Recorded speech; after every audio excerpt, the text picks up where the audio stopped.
이번 영상에서는 포 구문에 대해서 설명하겠습니다.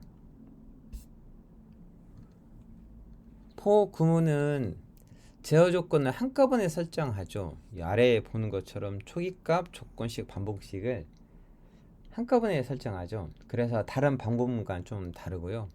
그렇기 때문에 정확한 반복 횟수를 알고 있을 때 더 유용하게 사용할 수 있습니다. 포 구문에는 한 쌍의 괄호가 있고 소괄호가 있죠. 그 다음에 초기값, 조건식, 반복 표현식으로 구성되어 있는데요. 초기값은 반복문에 있는 조건식 그리고 반복 표현식에서 사용할 변수로 초기화하는 겁니다. 일반 변수 선언하고 초기화 하듯이 하면 돼요. 예를 들어서 int i는 0 이런 식으로 i 값을 처음에 0으로 놓고 시작하세요 라고 초기화 시킬 수 있습니다. 두 번째 조건식이니까 당연히 true 또는 false로 판별돼야죠. 이 조건식이 true일 경우에 for 구문에 블록들을 실행하는 거죠. 그 다음에 반복 표현식은 언젠가는 조건식이 false가 돼야 반복문이 종료가 되니까 조건식에 사용할 변수를 증가 또는 감소시키는 구문을 작성합니다. 뭐 반드시 증가하거나 감소시키는 문장을 작성할 필요는 없지만은 대부분의 경우에는 증가 또는 감소시키는 문장을 작성을 하죠. 참고로 for 구문도 실행할 구문이 한 문장이라면은 이 소괄호는 안 넣어도 되죠. 안 넣어도 되고 들여쓰기 안 해도 되지만은 중괄호하고 들여쓰기는 보기 좋게 해서 가독성을 높이려고 한다 이렇게 생각하셔야 돼요.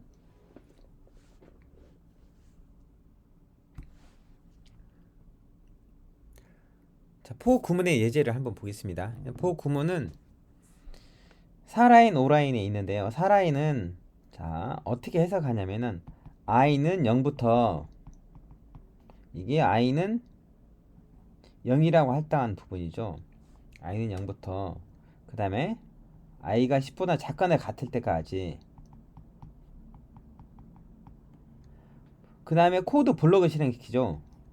코드 블록을 실행시키고요. 그 다음에 마지막으로 뭐예요? 증가문을 실행시키는 거죠. 그래서 for 반복문의 실행 순서는 어떻게 되냐면요. 맨 처음 한번 초기화가 일어나고 두 번째 i가 10보다 작거나 같은지 조건식을 판단하는 거죠. 조건식 판단한 다음에 조건식이 true이면은 for 반복문 안에 블록을 실행을 시키는 거죠. 블록을 실행시키고 그 다음에 증가문을 실행시키고 증가문 실행한 다음에 다시 2번으로 가서 조건식 판단하고 이 조건식이 참으면 다시 3번 실행하고 3번 실행하면 다시 증가문을 실행하고 하는 형식으로 반복문이 동작하는 겁니다. 이 반복문을 직접 작성해 볼게요.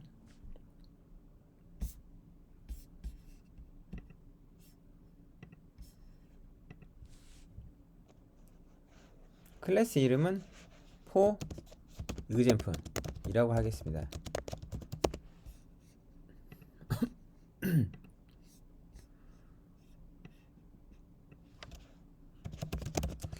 sum은 0이라고 합을 저장할 변수로 선언하고요. for int i는 0부터 i가 10보다 작거나 같을 때까지 i를 증가시키면서 sum은 sum 플러스 i 그리고 반복문 밖에서는 system.out.println에서 sum을 출력하죠.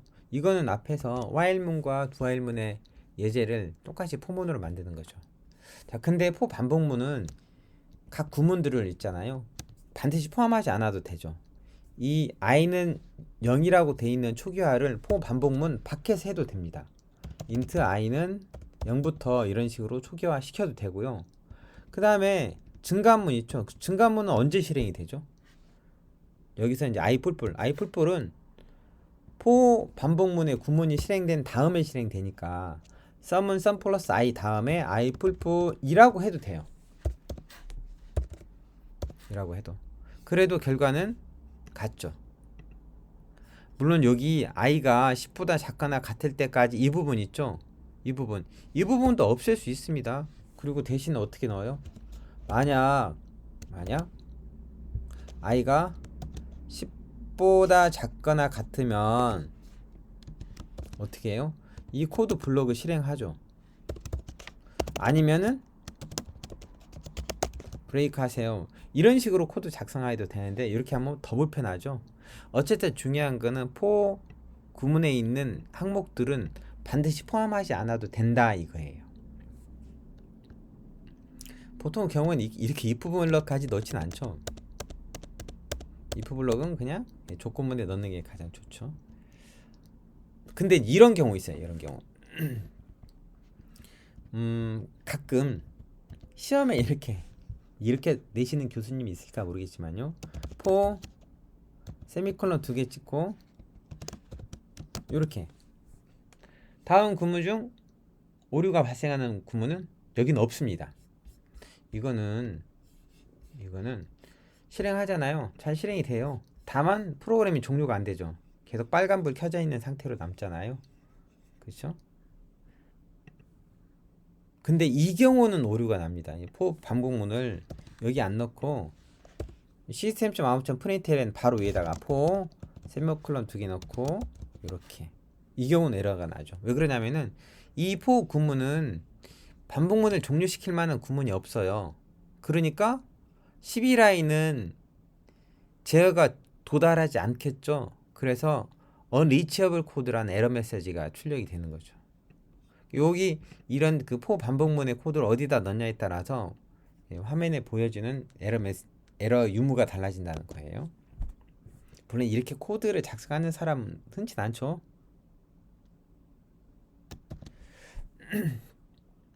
왜냐면 이렇게 작성하느니 차라리 while 구문을 이용하는 게 더 나으니까요.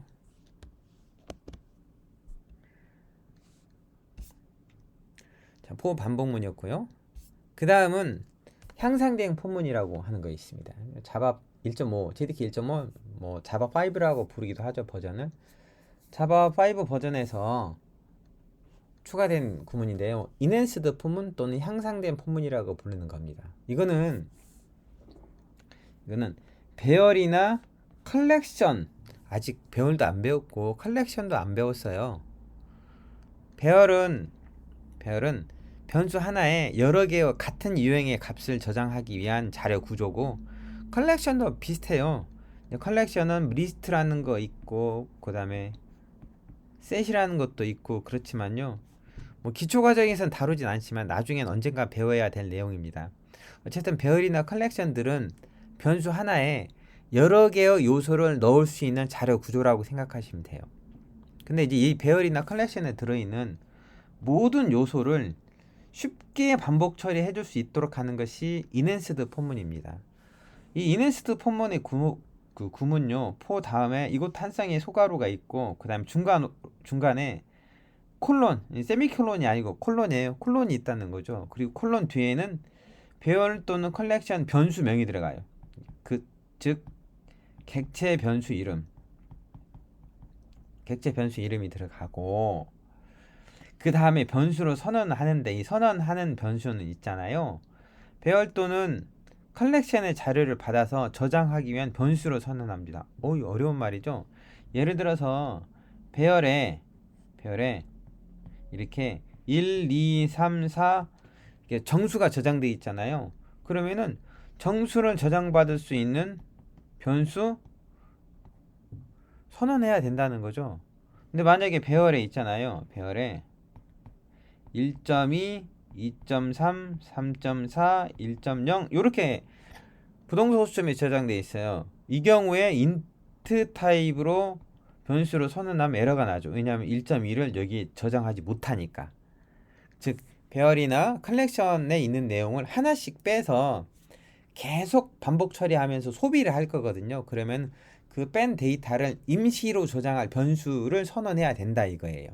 배열 안에 또는 컬렉션 안에 들어있는 변수에 다시 배열 안에 또는 컬렉션 안에 들어있는 데이터의 타입을 받을 수 있는 자료형으로 선언해라 이겁니다. 이게 enhanced 포문 또는 향상된 포문이죠. 이 코드는 향상된 포문의 예입니다. 메인 안에서 배열을 하나 만들었습니다. 배열은 지금 여러분이 배우고 있는 게 자바책으로 따지면은 4장에 해당돼요. 4장 제어문이고 그 다음에 배열이 나오거든요. 배열은 다음 장에서 차시로 따지면 다음 차시에 설명이 되지 않을까 싶습니다. 이렇게 배열을 선언을 하고 거기에 배열의 요소들을 값을 넣는 거죠. 썬데이부터 그 다음에 세러데이까지 넣지요. 그럼 배열에 7개의 문자열이 들어있는 거죠. 7개의 문자열이 들어있는데 이거를 처리하는 방법은 두 가지 방법이 있죠.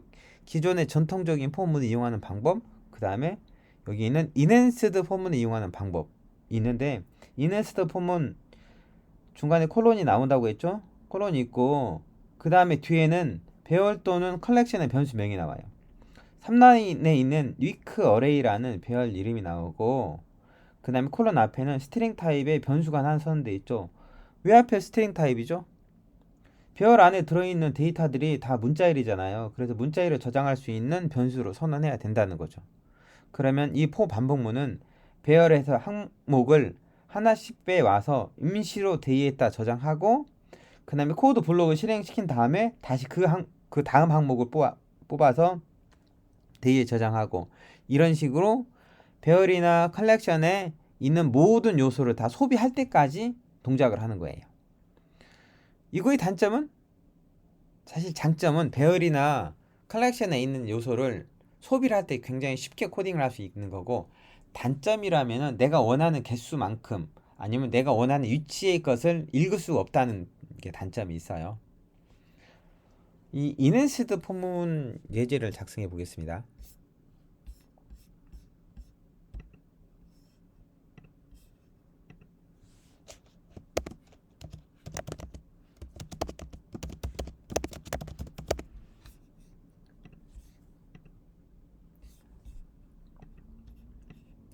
먼저 배열을 하나 선언할게요. 스트링 타입으로 위크 어레이라는 곳에다가 뭐뭘 넣어요? 썬데이. 이거 값 다 넣기 되게 불편한 일인데요. 다 넣어보죠. 먼데이, 튜스데이, 서스데이. 오른쪽으로 너무 길어지니까 제가 엔터 쳐서 아래쪽에다 계속 작성하겠습니다.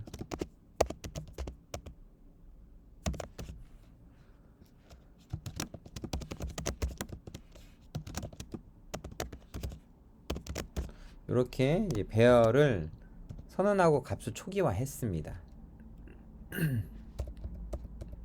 그 다음에 포문으로 작성하죠. 포 스트링 데이 그 다음에 위크 어레이. 이 안에서 system.out.println 하고 데이를 출력할 수 있습니다. 실행시키면은 이렇게 요일이 하나씩 나와서 출력이 되죠. 근데 이거를 기존의 전통적인 포문으로도 할 수 있어요. 중간에 빈줄 하나 띄우고 포 전통적인 방법을 할 때는요, int i는 0부터 i가 뭐보다 작을 때까지 배열의 개수가 몇 개 있어요? 데이터가 7개죠. 그러니까 7개보다 작을 때까지인데 배열은 weak array.length 하면은 뭐가 나오냐면 배열의 길이가 반환이 돼요. 배열의 개수. 그리고 i를 증가시키면서 반복을 실행하죠. system.out.println은 weak array에 i 번째 거를 참조해 주세요. 배열의 요소를 참조할 때는 대괄호를 이용하거든요. 이렇게 하면은 실행은 아까하고 똑같습니다.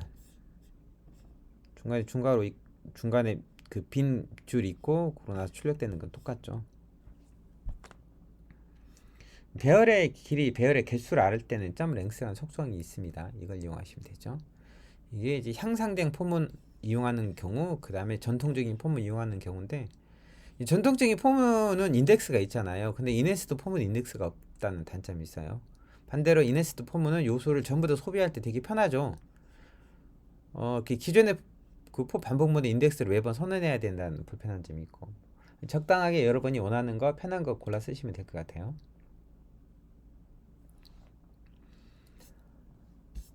그 다음은 중첩된 포문입니다. 사실 그 중첩 반복문은 포만 있는 게 아니고 화일문에서도 사용될 수도 있고요.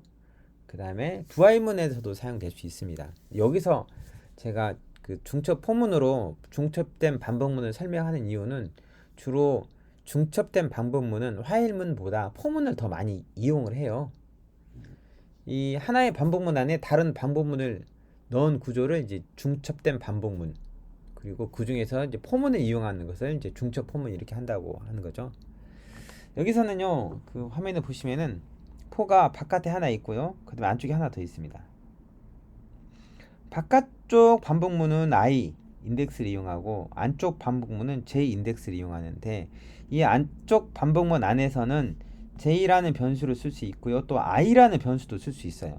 하지만 바깥쪽 반복문에서는 I라는 변수만 쓸 수 있고 J라는 변수는 사용 못하죠. J라는 변수의 범위는 이 포 반복문 안쪽에 있는 반복문으로 한정이 된다는 겁니다. 이거 언제 쓰죠? 주로 이제 2차원 배열이 있다면 2차원 배열을 순회하거나 복잡한 패턴을 출력해야 되는 경우라면 중첩 반복문이 사용될 수가 있죠. 아까 얘기한 대로 중첩된 반복문은 반드시 포 구문을 사용해야 되는 건 아닙니다. 화일문이나 두 화일문 안에 다른 반복문을 넣으면 그게 또 중첩 반복문이 되죠. 근데 일반적으로 중첩 반복문을 작성할 경우는 배열의 데이터를 손해하거나 특히 2차원 배열이죠. 아니면 정해진 패턴대로 반복을 실행해야 되는 경우가 많기 때문에 화일문이나 두 화일문보다는 포 구문을 이용해서 중첩 반복문을 작성하죠. 중첩 반복문은 코드의 가독성 그리고 유지보수성에 확실히 영향을 줄 수 있습니다. 왜냐면은 이렇게 들여쓰기가 돼야 되는데 들여쓰기가 잘못되면은 코드를 알아보기 어렵겠죠. 그리고 중첩 반복문이 많이 중첩이 되면은 전체적인 프로그램 실행 시간에도 영향을 많이 줄 수 있으니까 주의해서 작성해야 된다는 거죠. 사실 중첩 반복문에서 오류가 발생해버리면은 프로그램 실행이 안 되니까 오류를 수정을 해야 되죠. 근데 오류가 발생하지 않고 엉뚱한 결과가 나오는 경우가 종종 있습니다. 그 이유는 이제 반복문에 그 겹치는 정도를 잘못 작성하는 경우죠. 그 루프가 서로 이렇게 포함 관계가 돼야 되는데 교차되는 경우가 발생하면은 오류는 발생하지 않더라도 엉뚱한 실행 결과가 나올 수 있으니까 주의해야 된다는 거였죠. 우리가 이제 중첩 반복문을 배울 때 가장 많이 사용하는 예제가 구구단 출력하는 예제일 거예요. 구구단. 구구단 못 외우는 사람은 없지만은요, 프로그램에서 제일 많이 사용하는 예제입니다. 화면에서는요, 포 반복문이 밖에 하나 있고 그 다음에 안에 하나 있습니다. 바깥 반복문은 I는 1부터, 그 다음에 안쪽 반복문은 J는 2부터. 근데 왜 하필이면 IJ죠? I는 인덱스의 약으로 I를 썼고요. J는 I 다음이잖아요. 그래서 보통 이제 포 반복문을 실행시키면은 IJ를 많이 씁니다. 반복문이 들어가면은 I, J, K 이렇게 쓰기도 하죠. 꼭 IJ 안 쓰고 AB 써도 상관없습니다. XY 써도 되고. 보통 이제 IJ 많이 쓰죠. 자, 이렇게 이제 그 중첩 반복문에 I와 J가 있는데, 이 I라는 변수는 바깥 반복문뿐만 아니라 안쪽 반복문에서도 쓸 수 있어요. 근데 J라는 변수는 안쪽 반복문에서만 쓸 수 있습니다. 바깥 반복문에서는 쓰지 못해요. 자, 이 경우에는 I는 1부터 9보다 작거나 같을 때까지 I를 증가시키면서, 그리고 안쪽 J는 2부터 9보다 작거나 같을 때까지 J를 증가시키면서 뭘 출력하죠? J와 I, 그리고 I 곱하기 J를 출력하는데, J는 어떻게 출력해요? 10진수, 그 다음에 I도 10진수, 그 다음에 I 곱하기 J는요, 두 자리 10진수로 출력하세요 라고 하는 거죠. 그리고 맨 마지막에 뭐 해요? \t 이용해서 탭키 이로 출력하죠. 이 구구단 예를 코드를 작성하면서 한 번 더 설명을 하겠습니다.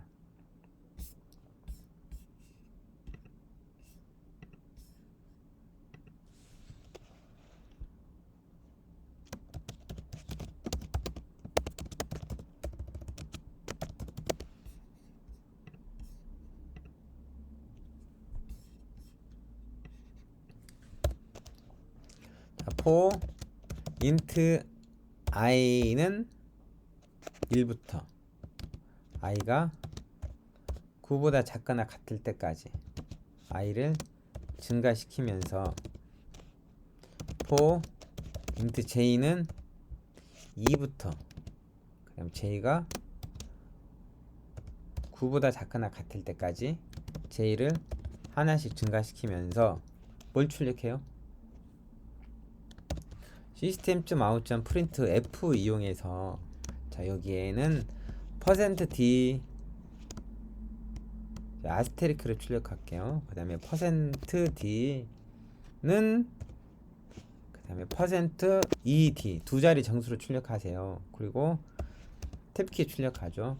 그 다음에 여기다가 제가 j i 그 다음에 i 곱하기 j 하는 게 아니고 제가 i j i 곱하기 j로 해볼게요. 실행 결과가 어떻게 되는지. 참 그리고 안쪽 반복문이 실행된 다음에 제가 뭘 하나 넣을 거냐면요. 빈줄 하나 넣을 거예요. 빈줄. 자, 이렇게 하고 실행을 시켜 보겠습니다. 실행시키면은 구구단이 어떻게 출력되냐면요. 구구단 하면 이제 단이 이렇게 앞쪽에 나오잖아요. 근데 여기 지금 이거 보면 1 곱하기 2 곱하기 이렇게 되죠. 이게 안쪽 반복문이 실행되면서 한번 실행되면서 한 행을 출력하는 거거든요. 한 행을 출력하고 그 다음에 바깥 반복문이 i가 증가되면서 또 그 다음 행을 출력하고 하는 거거든요.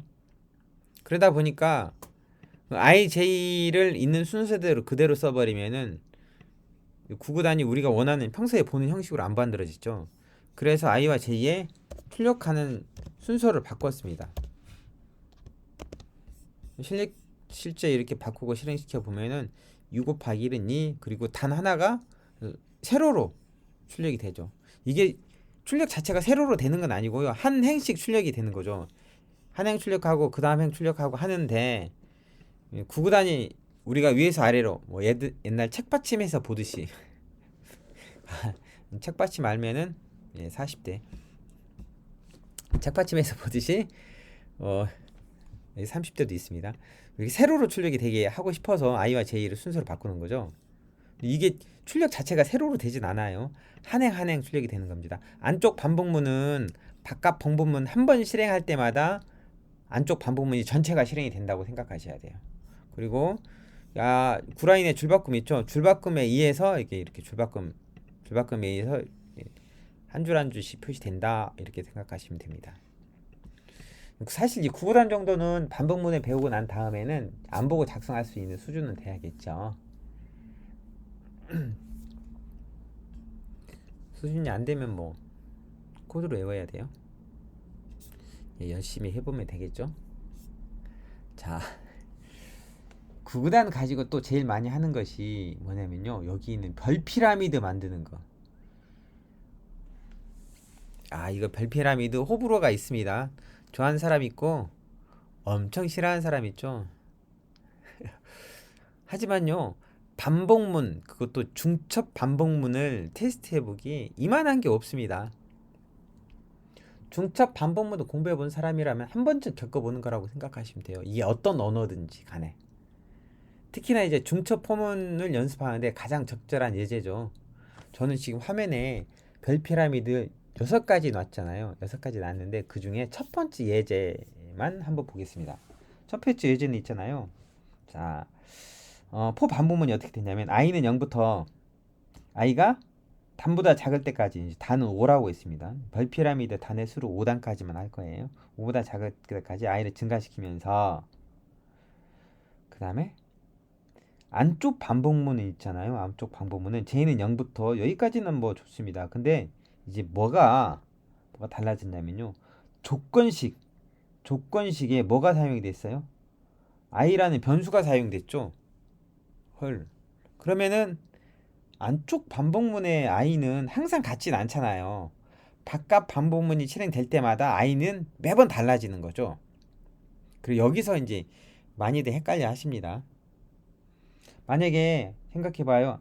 i가 0이잖아요. 그러면은 j는 0부터 0보다 작을 때까지, 그 다음에 0부터 다시 i가 1로 가면은 j는 0부터 1보다 작을 때까지, 그 다음에 i가 2이면 j는 0부터 2보다 작을 때까지, i는 3이면 j는 0부터 3보다 작을 때까지, i는 4면 j는 0부터 4보다 작을 때까지. 이렇게 i 반복문, 즉 바깥 반복문이 실행될 때마다 안쪽 반복문의 실행 횟수가 달라져요. 그렇죠? 왜 그러냐면 봐봐요. 처음에는 별은 하나만 찍어야 되는데 두 번째 두 개, 세 번째 세 개, 네 번째 네 개, 다섯 번째 다섯 개가 찍혀야 돼요. 그럼 반복이 실행될 때마다 어떻게 해야 되죠? 안쪽 반복문, 그러니까 바깥 반복문이 실행될 때마다 안쪽 반복문 횟수가 점점점 증가해야 된다는 거죠. 그래서 이 코드를 실행시켜 보도록 하죠.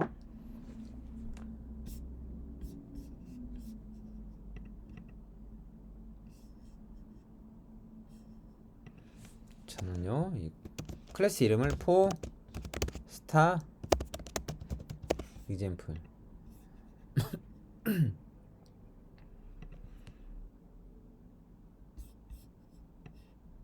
자, 일단은 int 타입으로 단이라는 변수를 하나 선언해 놓겠습니다. 사실 for 반복문 안 했다가 단 대신 5라고 써도 돼요. 근데 별 피라미드를 제가 하나만 만들고 말 건 아니었거든요. 그래서 단이라는 변수를 선언해 놨고요.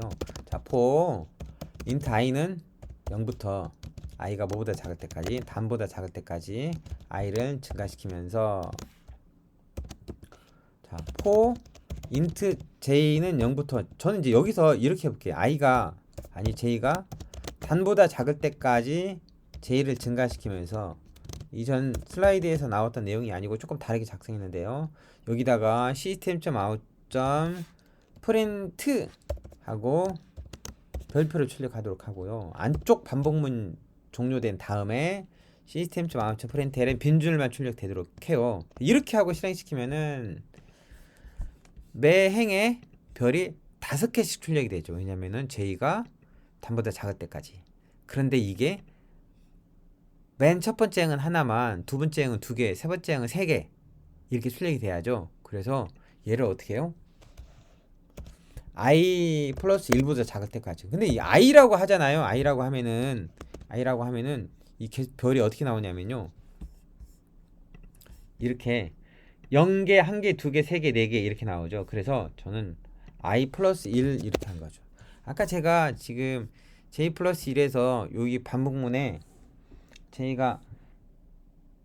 j는 0부터 0까지, 0부터 1까지, 0부터 2까지, 0부터 3까지 이렇게 되는데, 여기는 1이 들어가지 않은 거예요. 그냥 이건 i 플러스 1 하면은 0부터 1까지, 1보다 작을 때까지죠. 그러면 한 번은 동작한다는 거잖아요. 사실 이런 예제는 여러분이 먼저 작성하고 실행시켜 보고 안 되면은 다시 한번 실행시켜 보면은 결과를 바로바로 확인할 수가 있겠죠. 그쵸? 네. 자, 그러면 별 피라미드를 다르게 출력하는 거 한번 볼까요? 두 번째 거 한번 보겠습니다. 두 번째 거. 이거는 별이 5개, 4개, 3개, 2개, 하나 이렇게 출력되죠. 이건 어떻게 해야죠? 코드 작성해 보겠습니다. 아래쪽에 반복문 하나 더 넣죠. for 어쨌든 간에 i는 0부터 i가 단보다 작을 때까지 i를 증가시키는 코드. 이거는 항상 있다고 보시면 됩니다. 있는데 문제는 있잖아요. 별의 개수가 점점 줄어들죠.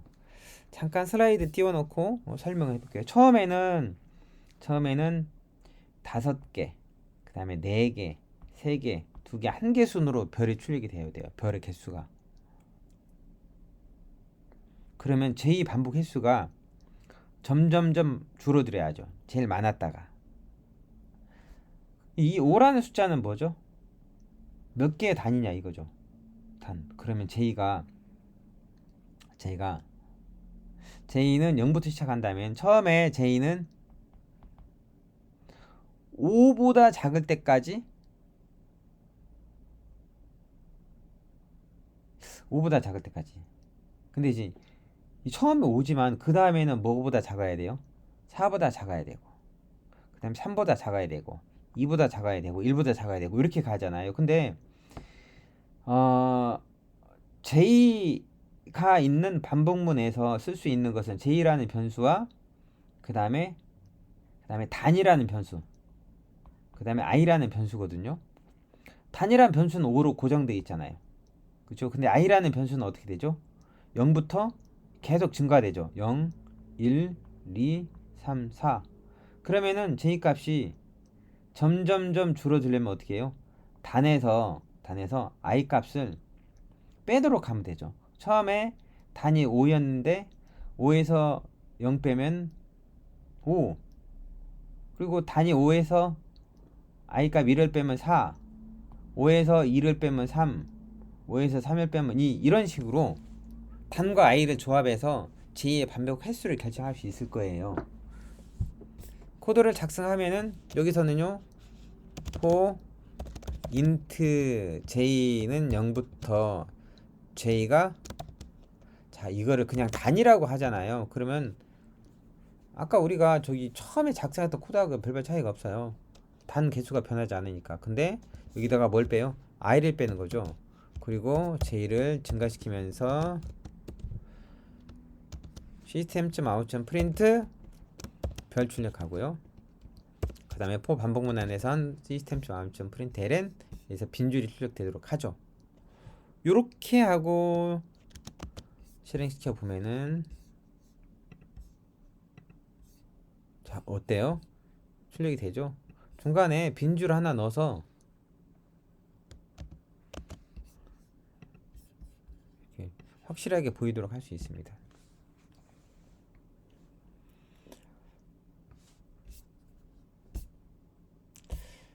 자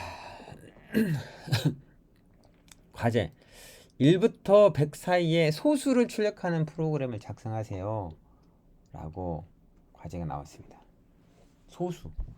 소수가 뭐죠? 1과 자기 자신만으로 나눠 떨어지는 1보다 큰 양의 정수를 의미하는 거예요. 이를테면 뭐 2, 3, 5, 7 이런 숫자들은 전부 다 소수이죠. 근데 얘네들을 1부터 100 사이에 있는 것들만 출력하라 이거죠. 이거 어떻게 해야 돼요? 포 방분문을 이용하죠. 왜? i는 1부터 i가 뭐보다 작거나 같아야 되니까, 100보다 작거나 같아야 되니까 i를 증가시키면서 이렇게. 근데 있잖아요, 이게 이 숫자를 매번 그 숫자보다 작거나 같은 수로 계속 나눠보는 거죠. 1은 1로만 나눠지고, 2는 1과 2로 나눠지고, 3은 1과 3으로 나눠지고. 그러면 있잖아요, 자기 어떤 수는 1과 자기 수로 나눠지면은 나눠지는 경우가 2번이잖아요. 그렇지 않겠어요? 봐봐요. 예를 들어서 3은 1과 3으로 나눠지고, 5도 1과 5로 나눠지고. 근데 있잖아요, 8은 1로도 나눠지고, 2로도 나눠지고, 4로도 나눠지고, 8로도 나눠지죠. 그럼 이렇게 나눠 떨어지는 횟수가, 소수는 2번, 그 외의 수는 몇 번이에요? 3번 이상이잖아요. 그러면은 여기 안에서 어떻게 계산해봐요? J는 1이라고 놓고, j가 뭐보다 작거나 같을 때까지, i보다 작거나 같을 때까지 j를 증가시키면서 뭐하죠? i하고 j를 이용해서 나머지를 계산해 보는 거죠. 나머지가 0이면은 나눠 떨어지는 거잖아요. 나눠 떨어지는 횟수를 계속 증가시켜서 나중에 나눠 떨어지는 그 횟수가 2가 아니면은 소수가 아닌 거고, 나눠 떨어진 횟수가 2이면은 소수인 거죠. 소수인 경우만 어떻게 해요? 출력을 하면 될 거 아니에요. 챗 GTP에 물어보지 말고 직접 한번 고민해서 작성해 보시기 바랍니다. 이번 영상은 저기 반복문 중에서도 포 반복문에 대해서 설명했고요. 다음 영상은 탈출문에 대해서 설명하겠습니다.